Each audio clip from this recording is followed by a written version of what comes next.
Hello YouTube.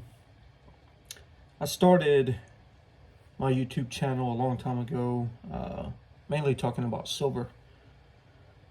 I would share, when I got into the silver stacking hobby, investing, however you choose to call it. But it was probably 10 years ago when my wife's dad introduced me to silver. He's been collecting for decades. And it hooked me as soon as I seen it. And at that time, I had only one piece of silver, which was this AGE. And it's just something that I picked up somewhere and kept it in a drawer.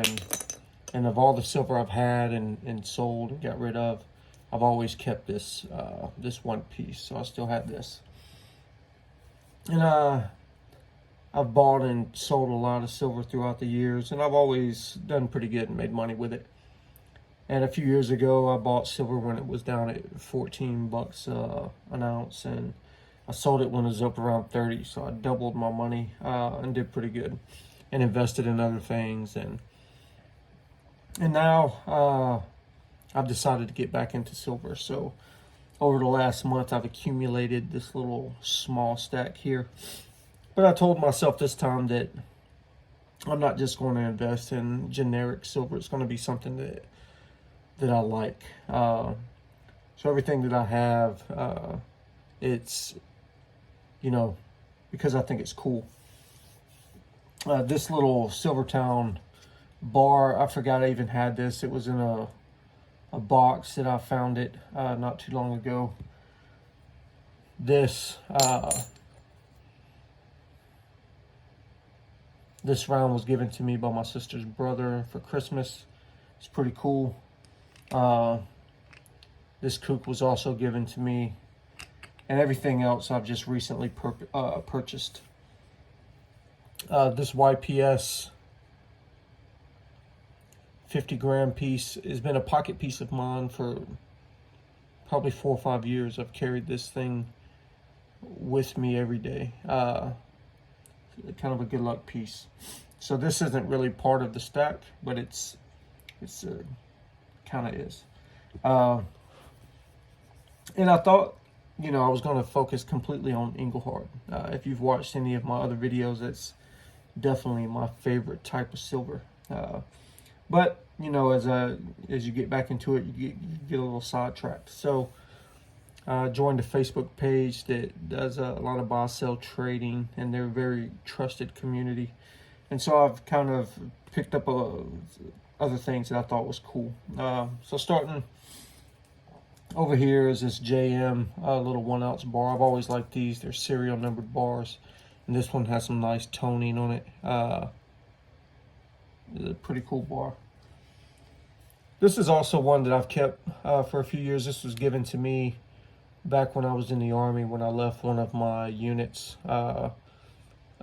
Soldiers had this engraved for me, so that's one that I'll keep forever regardless.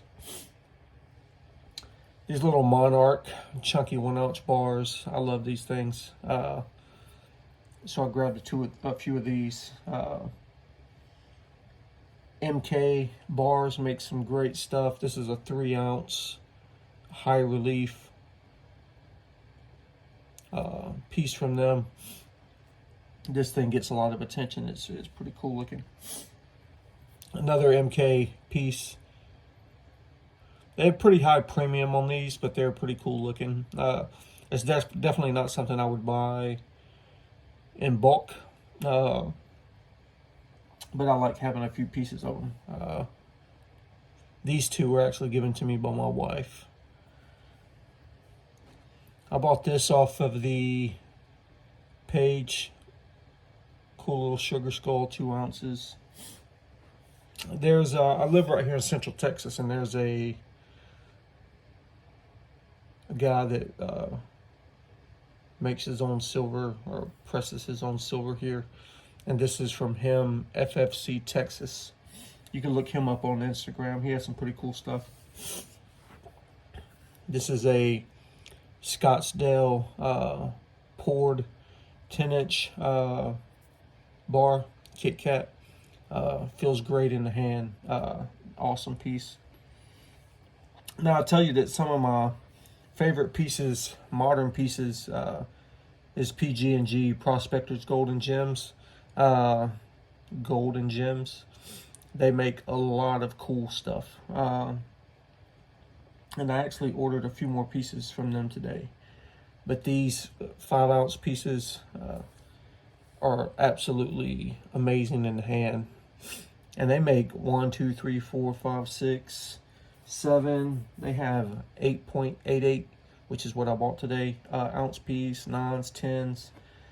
And when I collected before, I had a full, sequential set, as far as ounces go.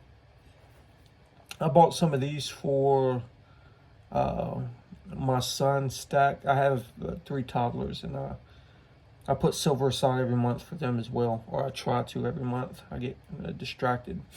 But they've got about 100 ounces a piece, and I ordered some of these for him, and I really liked them, so I got one for myself. And I think I just placed an order for 5 10-ounce bars from this same company, Emerald Gold.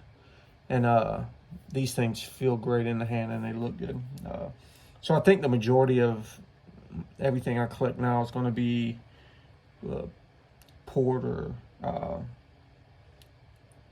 poured bars mostly is what I want. And then it brings me to my Engelhard stuff. These press bars obviously they don't make them anymore, and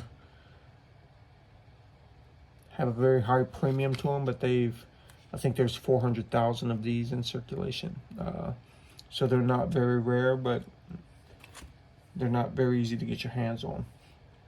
This bar is a little bit more rare. I haven't done the research on it as far as what tier it is, but this is a little more rare than that one, and feels great in the hand. That chunky 10-ounce bar is awesome. And I've always loved these P-Series loafs. These are probably one of the more common Engelhards you could pick up. I think there was 250,000 of these. But there's a pretty good premium. I mean, even now with spot price being around $23, it's hard to find these things for less than $350. They're hard to come by. But I got most of these at around $300 price tag from a local seller. And so I did pretty good on these. You'll always be able to get your money back on them. Now this is a more rare piece. This is a 5-ounce Engelhard loaf. And I actually got an amazing deal on this. I think I only paid $240 for this. And for a 5-ounce bar, with the rarity of it, these things are usually upwards of $400, so that I got a great deal on that.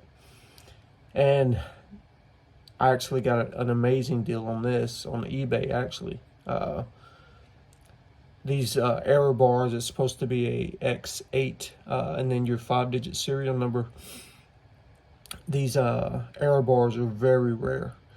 I think from looking on the All Engelhard site, one reference says that there were less than 250 of these in circulation. I'm not sure if that's exactly true or not, but I got it on eBay for $375, which is amazing. Sold bars like this on eBay. One went for $1,200 just a few months ago. So it was amazing pickup. Very happy with that one. I love the rare Engelhards. Before, I used to have a few 3-ounce bars and 100-gram bars, and I kicked myself for getting rid of them, but I did. But yeah, this is my baby stack at the time, and then a few little prospector rounds. But this is my baby stack at the time. I handmade this little treasure chest probably about a month ago in the garage. Recently bought me a welder, and made that thing out there to put some silver in. I was just gonna grab me about 100 ounces to stick in there just to have in case things go sideways with these banks. But you know, once you start, it gets addictive. So I'm sure I won't stop no time soon. I'll have to make a bigger box. But yeah, thanks for watching. I'll update you all as I get more.